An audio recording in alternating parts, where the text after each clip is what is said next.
Good morning, students. Now today we'll discuss examples based on simple harmonic motion. First question is the maximum velocity of a body moving with simple harmonic motion is 2 unit per second. Maximum velocity given है. Maximum velocity का formula पता है आप लोगों को. Under root mu is equal to 2 unit per second. Time period means 2 pi by under root mu 1/5 second given है. क्या find out करना है? एम्पलीट्यूड मींस ए की वैल्यू फाइंड आउट करनी है. यहाँ से टाइम पीरियड से हम under root mu find out कर सकते हैं. This is equal to 10 pi और अंडर रूट म्यू की वैल्यू इक्वेशन 1 में पुट कर दो तो आपको क्या मिल जाएगा? ए मींस एम्पलीट्यूड की वैल्यू मिल जाएगी.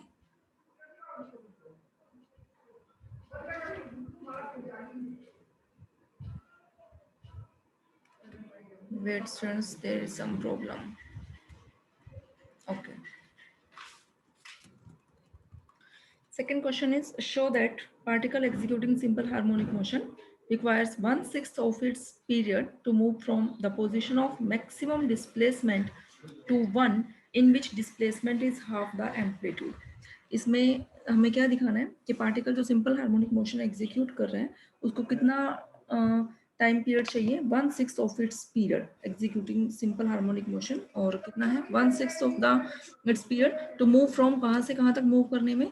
Position of maximum displacement. Maximum displacement की पोजीशन कौन सी है? मीन्स वो एक्सट्रीम पोजीशन पे है. एक्सट्रीम पोजीशन से उस पोजीशन तक आना है जहां डिस्प्लेसमेंट कितनी है?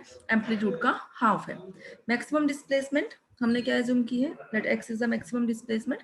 Now according to given condition x is equal to, x किसके इक्वल है? मैक्सिमम डिस्प्ले वहां तक आना है आपने in which displacement is half the amplitude की x क्या हो जाए आपके पास? a/2 हो जाए. ठीक है, x फॉर्मूला यूज किया हमने, x is equal to a cos under root mu t. तो यहाँ से x की वैल्यू पुट कर दी हमने a/2. This is equal to a cos under root mu t. यहाँ से हमारे पास cos under root mu t आ गया 1/2. 1/2 this value is cos π/3. Solve किया तो यहाँ से t आ गया π/3 रूट म्यू. हमें क्या दिखाना है? ये कि टोटल टाइम पीरियड का ये 1/6 है. तो इसको हम क्या लिख सकते हैं? 2 pi by under root mu into 1/6 means this is 1/6 of total time period. Third question जो है वो हम बाद में डिस्कस करेंगे. फोर्थ क्वेश्चन देखो. A point moving with simple harmonic motion has a velocity of 6 centimetre per second when passing through the centre of its path. Maximum velocity centre पे होती है आपको पता है, और वो कितनी है? अंडर रूट म्यू है. This is equal to 6 centimetre per second. Time period आपको दे रखा है 2 pi by 3 means 2 pi by root mu की वैल्यू आपको दे रखी है. यहाँ से रूट म्यू निकल गया आपका 3. हमें क्या फाइंड आउट करना है? Find its velocity when it has moved a distance 3/2 centimetre from its extreme position. हमें वेलोसिटी फाइंड आउट करनी है जब वो कितना डिस्टेंस मूव कर चुका है अपने एक्सट्रीम पोजीशन से 3/2. तो यहाँ से क्या आ गया? इक्वेशन 2 से 3a इज इक्वल टू 6 आ गया. रूट म्यू की वैल्यू इक्वेशन 2 से हमने इक्वेशन 1 में पुट किया. तो यहाँ से a मींस एम्पलीट्यूड आ गया हमारा 2 सेंटीमीटर. अब गिवन कंडीशन क्या है? डिस्टेंस हमने कहाँ से मेजर किया है? Distance of the point when it has moved a distance 3/2 centimetre from its extreme position से 3/2 सेंटीमीटर मूव किया. टोटल डिस्टेंस मींस सेंटर जो है उसका वहां से एक्सट्रीम पोजीशन के बीच का डिस्टेंस है वो 2 सेंटीमीटर. और एक्सट्रीम पोजीशन से हमने सेंटर की तरफ मूव कर रहे हैं 3/2 सेंटीमीटर. तो अगर हम सेंटर से डिस्टेंस हम सेंटर से मेजर करते हैं जो x मेजर करते हैं, तो मींस x कितना हो गया? 2 - 3/2 means half centimetre. Formula velocity का v is equal to under root mu a square minus x square. हमें वैल्यूज पता है, वो वैल्यूज हमने यहाँ पुट की तो क्या निकल गया? हमारा वेलोसिटी निकल गई. नेक्स्ट क्वेश्चन है a particle of mass 2 gram is moving with simple harmonic motion. Mass दे रखा है हमें, पार्टिकल सिंपल हार्मोनिक मोशन से मूव कर रहे हैं. इफ इट्स मैक्सिमम वेलोसिटी दे रखी है हमें under root mu a is equal to 2 pi centimetre per second. Amplitude of the vibration is 20 second. A आपको दे रखा है 20 सेकंड. यहाँ से आप अंडर रूट म्यू निकाल सकते हो π/10. टाइम पीरियड भी निकाल सकता है 2 pi by under root mu. Time period भी निकल गया हमारा 20 second. Find the period of vibration निकल चुका है. The force of attraction towards the centre when particle is at greatest distance from it. हमें क्या फाइंड आउट करना है? Force of attraction. कहने का मतलब एक्सेलरेशन ही निकालनी है, क्योंकि एक्सेलरेशन निकलेगी तो फोर्स तो निकल ही जाएगा क्योंकि हमें मास गिवन है ऑलरेडी 2 ग्राम्स. तो let F be the force of attraction when particle is at extreme position. ठीक है, तो फोर्स F कितना है हमारा? Mass into acceleration. Mass m और एक्सेलरेशन कितनी है? म्यू है. ठीक, तो जस्ट हमने वैल्यूज पुट कर दी, हमारा क्वेश्चन सॉल्व हो गया. और ये जो हमारा चल रहा है सीजीएस सिस्टम है, इसलिए फोर्स के यूनिट्स जो है वो डायंस में है. क्वेश्चन 6 मैंने सॉल्व नहीं किया है, बिल्कुल सेम सिंपल सा है क्वेश्चन, आप लोग ट्राई कर सकते हो. 7th क्वेश्चन देखो. A particle describing simple harmonic motion executes 100 complete vibrations per minute. Means एक मिनट में आपकी जो vibrations complete हो रही है वो 100 vibrations है पर मिनट, मीन्स एक मिनट में या 60 सेकेंड में आप बोल सकते हो. तो time taken for 100 complete vibrations is equal to 60 second, और 1 कंप्लीट वाइब्रेशन के लिए कितना हो जाएगा 60/100 मीन्स 3/5 सेकेंड. तो टाइम पीरियड टी जो है आपका 1 कंप्लीट वाइब्रेशन का ही जो टाइम होता है वही हमारा टाइम पीरियड होता है. तो t means 2π/√μ is equal to 3/5. तो यहाँ से √μ कितना आ गया हमारा 10/3 पाई आ गया. अब उसके बाद वो क्या कह रहा है, हमें क्या निकालना है इसमें, and its speed at its main position is 15 centimetre पर सेकेंड. आपको जो स्पीड दे रखी है मेन पोजीशन पे, मीन्स मैक्सिमम वेलोसिटी आपको दे रखी है √μ इज इक्वल टू 15 सेंटीमीटर पर सेकेंड. यहाँ से आपको √μ की वैल्यू पता है तो आपका ए एम्पलीट्यूड निकल जाएगा 9/2 पाई सेंटीमीटर. तो वो हमें क्या निकालना है इस क्वेश्चन में, what is its velocity when it is half way between its mean position and extreme position of its path. जब वो मीन और एक्सट्रीम पोजीशन के हाफ में है, कहने का मतलब हाफ एम्पलीट्यूड है उसका, means when x is equal to a/2, means when x is equal to a की वैल्यू रखी है हमने 9/2 पाई/2, तो ये क्या हो गया 9/4 पाई. तब उस टाइम हमें वेलोसिटी निकालनी है. तो जनरल वेलोसिटी का फॉर्मूला क्या है, √μ इंटू √a² माइनस x². जो वैल्यूज पता है सारी वैल्यूज हमने यहाँ पुट की, वेलोसिटी हमारी यहाँ निकल गई. उसके बाद 8th क्वेश्चन सिंपल है, you can try 8th question. 9th question also you can try. 10th question देखो, a point executes a simple harmonic motion such that in two of its positions the velocities are u and v and the corresponding accelerations are alpha and beta. Show that distance between the two points is this. वो क्या कह रहे हैं, point जो है वो simple harmonic motion execute कर रहा है कि उसकी दो positions into such that in two of its position the velocity is r. उसके दो पोजीशन में उसकी तो वेलोसिटी क्या है u और v है, और कोरस्पॉन्डिंग एक्सेलरेशन जो है वो क्या है अल्फा और बीटा. कोई जो दो पोजीशन है तो उनका सेंटर से हम डिस्टेंस भी ले सकते हैं. तो वो डिस्टेंस हमने क्या ले लिया मीन पोजीशन से या सेंटर से x1 एंड x2. जब वो x1 पर है वेलोसिटी u है, एक्सेलरेशन अल्फा है, x2 पर है तो वेलोसिटी v है और एक्सेलरेशन हमारी बीटा है. हमें इस केस में क्या निकालना है, distance between these two points. इन दो पॉइंट्स के बीच में हमें डिस्टेंस फाइंड आउट करना है. मान लिया इसमें एम्पलीट्यूड ए है, वेलोसिटी का फॉर्मूला यूज किया हमने v² is equal to sorry ये रहा हमारा एम्पलीट्यूड ए. वेलोसिटी का फॉर्मूला क्या होता है, v² is equal to mu into a² minus x². तो एक बार हमने x1 पॉइंट के लिए लगाया, x1 पॉइंट के लिए वेलोसिटी u है और x2 पॉइंट के लिए वेलोसिटी हमारी v है. ऐसे ही हमने एक्सेलरेशन का फॉर्मूला लगाया, alpha is equal to minus mu x1, क्योंकि x1 पोजीशन पे एक्सेलरेशन अल्फा है और x2 पे एक्सेलरेशन बीटा है. इसमें आंसर देखो, एक्चुअल में जो हमें डिस्टेंस चाहिए उसमें आंसर में क्या क्या यूज हो रहा है, u v अल्फा और बीटा. अल्फा और बीटा का सम है, u और v का डिफरेंस चल रहा है. तो हमने अल्फा और बीटा का सम ले लिया, अल्फा प्लस बीटा हमने निकाल लिया, minus mu common x1 plus x2.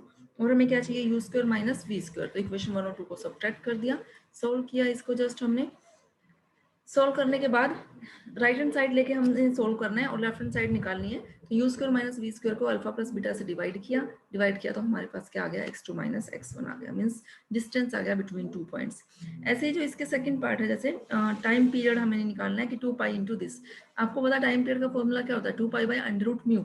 लेकिन यहाँ √μ नहीं है, आपको √μ की वैल्यू आपको फाइंड आउट करनी है, और वो वैल्यू क्या आनी चाहिए, √u² minus v² upon β² minus अल्फा². इसमें भी आपको करना क्या है, u² v² का फॉर्मूला लिख चुके हो, अल्फा बीटा का लिख चुके हो आप. तो u² माइनस v² हम ऑलरेडी कैलकुलेट भी कर चुके हैं. आपको β² माइनस अल्फा² कैलकुलेट करना है, डिवाइड करना है और फिर अंडर रूट लेना है. तो ये वैल्यू अपने आप से आपके पास 1/√μ की वैल्यू आ जाएगी. ठीक है, वैल्यू आप उसमें पुट कर दोगे टाइम पीरियड के फॉर्मूले में, 2π/√μ है ना फॉर्मूला. ऐसा ही नेक्स्ट एम्पलीट्यूड आपको निकालना है, तो राइट हैंड साइड लेके चलनी है और लेफ्ट हैंड साइड आपको निकाल के दिखानी है. ठीक है, उसके बाद 11th क्वेश्चन देखो, when a point describing simple harmonic motion is distant 13 inches from the center, its speed is 30 feet per second. जब वो सेंटर से 13 इंचेस के डिस्टेंस पर है तो स्पीड 30 फीट पर सेकंड है. when distant 5 इंचेस के डिस्टेंस पर है तो स्पीड 50 फीट पर सेकंड है. प्रूव क्या करना है, एम्पलीट्यूड 5√10 इंचेस है और टाइम पीरियड आपको निकालना है.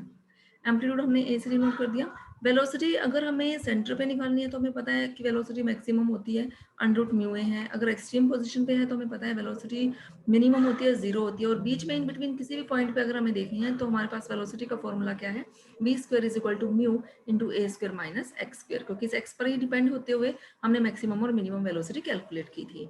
तो यहाँ जो हमें क्वेश्चन दे रखा है वो इंचेस में है और हमें स्टैंडर्ड जो हमारा यूनिट है वो इंचेस में तो है ही नहीं। तो एफपीएस सिस्टम में अगर हम बात करते हैं तो हमारा फिट में चलता है। तो मीन्स इंच को हमें फिट में कन्वर्ट करना है और 1 feet is equal to 12 inches.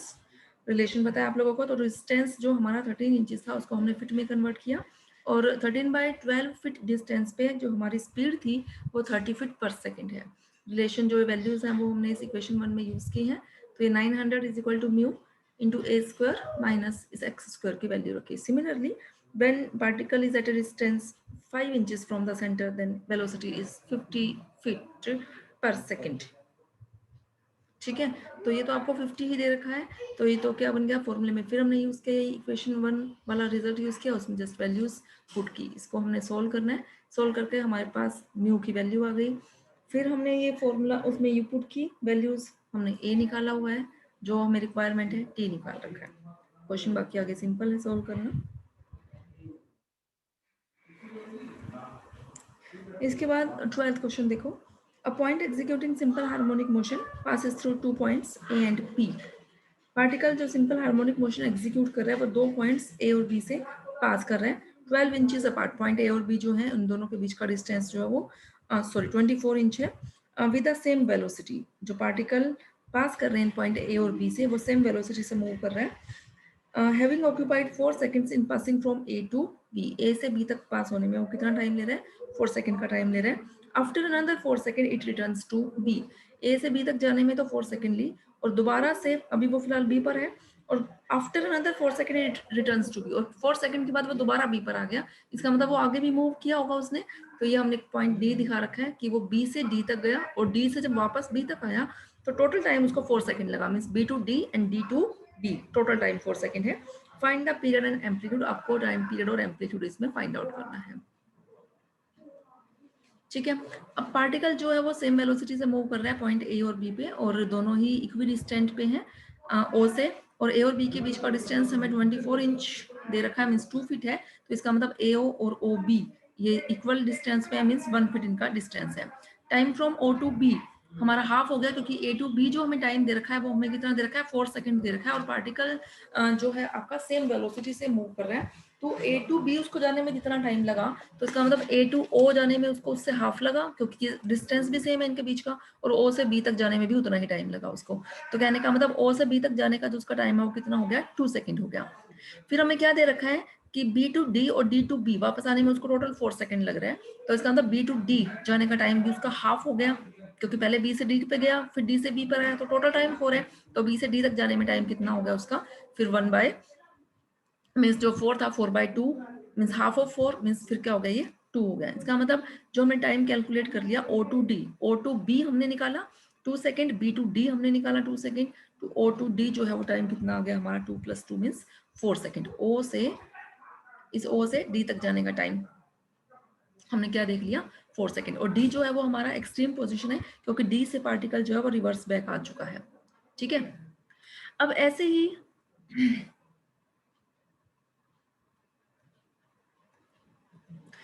हमारा ये जो देखो कहाँ गई हमारी फिगर, ओ से डी तक का हमने टाइम निकाल लिया, हमारा फिर कितना टाइम आ रहा है 4 सेकंड।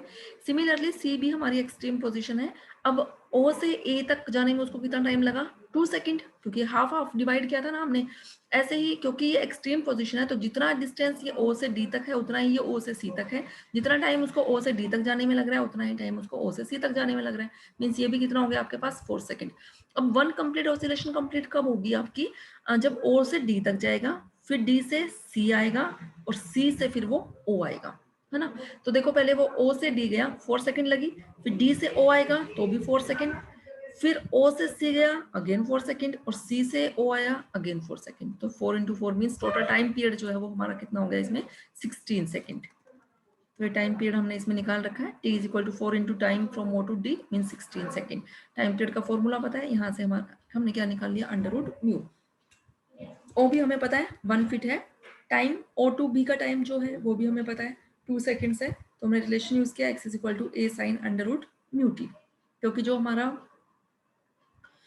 टाइम की जो मेजरमेंट कर रहे हैं इसमें रिलेशन तो आप कुछ भी यूज कर सकते थे, क्योंकि टाइम की मेजरमेंट आपकी ओ से भी हो रही है और जो रिलेशन है डी से भी हो रही है। हम कहते हैं ना कि अगर ओ से मेजर करते हैं तो हम फॉर्मूले में एक्स इज इक्वल टू जो फॉर्मूला यूज करते हैं वो formula x is equal to a sine under root mu t use करते हैं, और अगर टाइम की मेजरमेंट एक्सट्रीम पोजीशन से हो तो x is equal to a cos under root mu t use करते हैं। तो वैसे तो इसमें आप कोस और साइन कहीं पे भी कुछ भी फॉर्मूला इसमें आप यूज कर सकते हो, क्योंकि जो फॉर्मूला था हमारा, हमें जो टोटल टाइम दे रखा था वो ए टू बी वो 4 दे रखा था, लेकिन हमने ओ टू बी का टाइम लिया तो ओ से भी तो मेजरमेंट हो गई और डी से भी हो रही है, क्योंकि डी से ओ का जो टाइम था वो हमारा 4 सेकेंड है। तो फॉर्मूला कुछ भी यूज कर सकते हो, इट डजेंट मैटर। तो x is equal to a sine under root mu t हमने यूज किया हुआ है, तो ये आपका क्या आ गया। और इन जनरल अगर कुछ भी स्पेसिफाई नहीं किया हुआ है तो हम इन जनरल साइन यूज कर लेते हैं फॉर्मूला, जब तक ये पर्टिकुलरली हमें मेंशन ना हो कि हमें टाइम कहाँ से मेजर करना है। ठीक है, जो वैल्यूज थी वो हमने पुट की तो हमारे पास एम्पलीट्यूड आ गया under root profit. Okay students, आप बाकी क्वेश्चंस रीड करेंगे और ट्राई कर लेना बाकी क्वेश्चंस, बाकी हम नेक्स्ट लेक्चर